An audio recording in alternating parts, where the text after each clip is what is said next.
All right, so my previous video that I did was on looking at the traditional versus Roth component of retirement plans and giving people some criteria to look at to help them decide which one was more advantageous to contribute to based on their personal circumstances. Now, I posted that video, and immediately after posting it, I was rebuffed on multiple occasions by a diesel mechanic who told me that despite my math, I was wrong. So if you're the kind of person that's inclined to lean towards your feelings rather than math, this video is not going to do you a lot of good.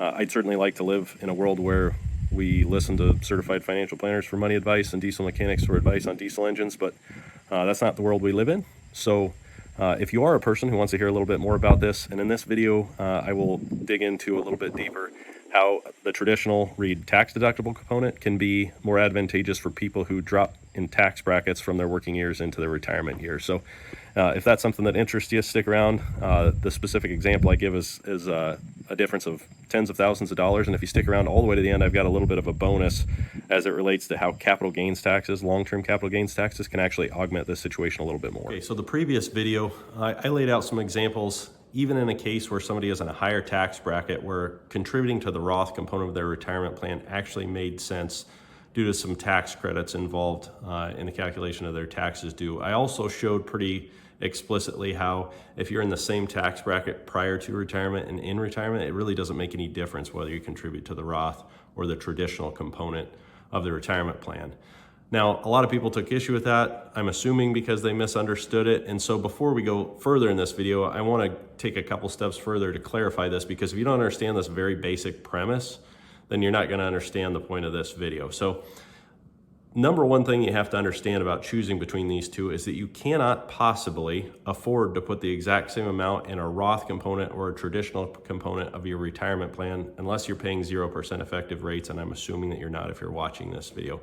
And that, unfortunately, for Ed the diesel mechanic, is actually not debatable. It's a mathematical fact.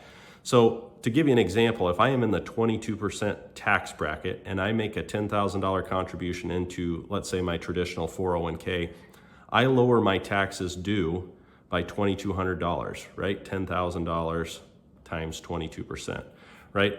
So that's absent any credits or deductions or anything that go on top of that. But a simple way to look at it is to say that you save $2,200 in taxes. Now, if I can afford to put $10,000 in my Roth component, and I'm in the 22% tax bracket, what I could actually afford to put in my traditional component is $12,820, which is just 10,000 divided by 0.78. So if you understand how that works, then you understand how we come up with the calculations for why you would put this much in a Roth or this much in a traditional, and what are the consequences of that.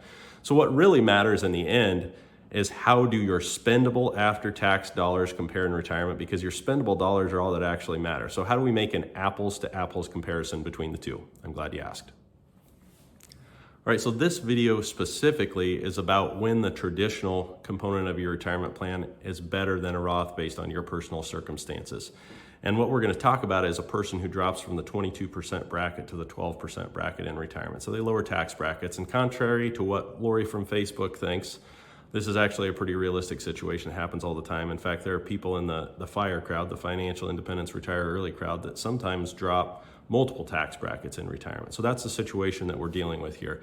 So assuming that's the case, the 22 to 12 drop in retirement and tax brackets, I'm going to follow up and piggyback on the example I made from the previous video. So we're going to take a person who contributes money, $10,000 a year for 20 years, from July 2003 to 2023, into their traditional component of their retirement plan, all in VFINX, which is just the Vanguard S&P 500 index fund. And if we look at that, what we saw in that video is that led us to accumulate roughly $669,000. If we were to contribute to the Roth component, we obviously had to pay taxes, so we could only contribute $7,800 a year. That led us to accumulate about $522,000. Now, that $522,000 is all spendable money, so we know what it's worth at retirement. But what is the traditional component worth to us in spendable dollars? All right, so if we take $669,000 and we subtract the 12% tax we're going to pay on that, what we actually get is $588,000. And last I checked, $588,000 is a lot bigger than $522,000. So that's what we have in spendable dollars in retirement in that situation. That is not debatable. Okay, so let's take this a step further and see what we can actually do with this knowledge. Let's say that regardless of what my tax bracket is, I am going to contribute the full dollar amount to either my traditional or Roth component of my 401k. How do things look in this particular situation? So for those people that are in the under 50 crowd in 2023, the max contribution to a 401k is $22,500. So what we're going to illustrate here is a $22,500 contribution to VFINX, same fund in the previous example, over the same 20-year time period from 2003 to 2023. And if we invest it all in the Roth component, what we get is a total nest egg at retirement worth $1.54 million using round numbers. Obviously, all of that money is spendable. If, however, I would have put that same amount into the traditional component, I would also end up with $1.54 million in the traditional 401k. But the big difference is that $22,500 contribution to the traditional side while I was working and in the 22% bracket actually saved me $4,950 in taxes every year. There are a couple of things I could have done with that. I could take it and put it into a Roth IRA, in which case all of the contributions and earnings by the time I retired would not be taxed at all. But let's say we want to apply this to everybody, so instead we're just going to put it in a taxable account because there aren't rules on who can do that. So we put $4,950 in a taxable account for that same time period up until retirement. So how does this all net out in spendable dollars? Well, I already showed you that the Roth component left you with $1.54 million. In the traditional component, you also have $1.54 million, but once you pay your 12% tax bracket, which is what you're at in retirement, you only have $1.36 million left in the traditional component. But on the side, we now also have a taxable account that is worth $338,000. Of that $338,000, only about $239,000 of it is actually taxable because $99,000 and change is my contributions, and that represents your principal contribution. It's never taxed.